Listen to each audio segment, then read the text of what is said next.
নমস্কার বন্ধুরা, সোনু রান্নাঘরে আপনাদের সবাইকে স্বাগত জানাই। বন্ধুরা, এই দেখুন আমাদের গাছে সিম হয়েছে। যে আমি এরকম ছোট ছোট একটু বড় বড় দেখে কটা সিম তুলে নেব, নিয়ে আমি আজকে রান্না করব। এই যে দেখুন, এই যে সিমগুলো এখন ছোট ছোট আছে, আমি বড় বড় কটা তুলেছি, আর কটা তুলবো, তুলে আমি আজকে রান্না করব। এই যে আমি সিম তুলে কেটে ধুয়ে ভালো করে নিয়ে নিয়েছি। আর লাগবে আমার ফুলকপি, একটা বেগুন, আর দুটো কাঁচা টমেটো, 4-5টা কাঁচা লঙ্কা। আমি কড়াই গরম হতে বসিয়ে দিয়েছি। কড়াই গরম হয়ে গেছে, এবার দেব সর্ষের তেল। সর্ষের তেল দিয়ে দিয়েছি, তেলটা গরম হয়ে গেছে। এবার আমি কটা বড়ি নিয়েছি, বড়ি কটা ভেজে নেব হালকা। বড়িগুলো ভাজা হয়ে গেছে, এবার তুলে নেব। বড়ি ভেজে তুলে নিয়েছি। এই তেলেই দিচ্ছি একটু নুন, দিচ্ছি একটু হলুদ। ফুলকপিগুলো আমি একটু হালকা করে একটু ভেজে নেব। এবার ফুলকপি ভাজা হয়ে গেছে, এবার তুলে নেব। ফুলকপি তুলে নিয়েছি। এই কড়াইতে আমি আর একটুখানি তেল দেব, দিয়ে সিমগুলো আর আলুগুলো আমি একটু ভেজে নেব। তেল গরম হয়ে গেছে, এবার দেবো সিম দিয়ে দিয়েছি। এবার দেবো আলু। এগুলো হালকা একটু ভাজা হয়ে গেছে, নামিয়ে নেব। কড়াইতে একটু তেল দিয়ে দিচ্ছি। তেলে দেবো একটু কালো জিরে। কালো জিরে দিয়েছি। এবার একটু তেজপাতা দেব। তেজপাতা দিয়ে দিয়েছি। এবার কাঁচা টমেটো দেব তেলে। কাঁচা টমেটো দিয়ে দিয়েছি। তেলে দেবো একটু নুন দিয়ে দিয়েছি। এবার 4টে কাঁচা লঙ্কা কেটে রেখেছিলাম, দিয়ে দিলাম।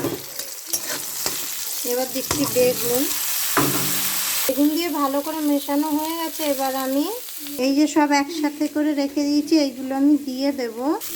এই যে ফুলকপি, বড়ি আর আলু, সিম সব একসাথে এবার ভালো করে আমি মিশিয়ে নেব।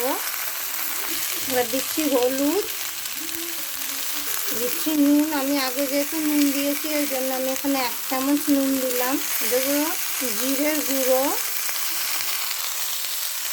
আর দিচ্ছি ধনিয়ার গুঁড়ো। আর একসাথে সব মিশিয়ে নেব। একটুখানি সবজি মশলা দিয়েছি, ভালো করে আমি মিশিয়ে নিলাম। আর একটু লঙ্কার গুঁড়ো দিয়েছি, আমি ভালো করে মিশিয়ে নেব। ভালো করে মেশানো হয়ে গেছে, এবার দেবো জল। দিচ্ছি জল।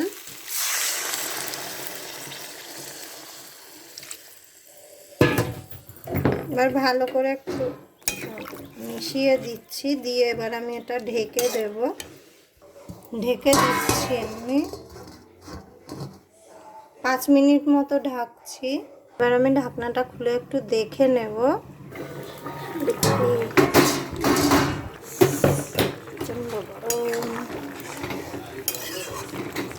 এখনো আর একটু হবে, তো আমি আর ঢাকা দেব না, এরকমই খোলাই রাখবো। এবার আমার তরকারি মনে হয় হয়ে গেছে, একটু একবার দেখে নিই। আমি কিন্তু আর ঢাকা দিইনি। হ্যাঁ, হয়ে গেছে। হ্যাঁ, হয়ে গেছে। এবার নামিয়ে নেব আমি। এরকম পাতলা ঝোলই রাখবো আমি। তো আপনারা যদি চান আর একটুখানি ঝোল টানিয়ে নিতে পারেন, আমি আর ঝোল টানাবো না। তো আপনাদের কাছে যদি ভিডিওটা ভালো লাগে, ভিডিওটার জন্য একটা লাইক করে দেবেন। আর যদি ভালো লাগে একটু বেশি, তাহলে কমেন্ট করে দেবেন একটা। আর ছোট্ট করে সাবস্ক্রাইবের বোতামটাও টিপে দেবেন, যাতে প্রেস করলে যাতে আমি যখনই নতুন ভিডিও ছাড়বো তখন যাতে আপনাদের কাছে আগে চলে যায়।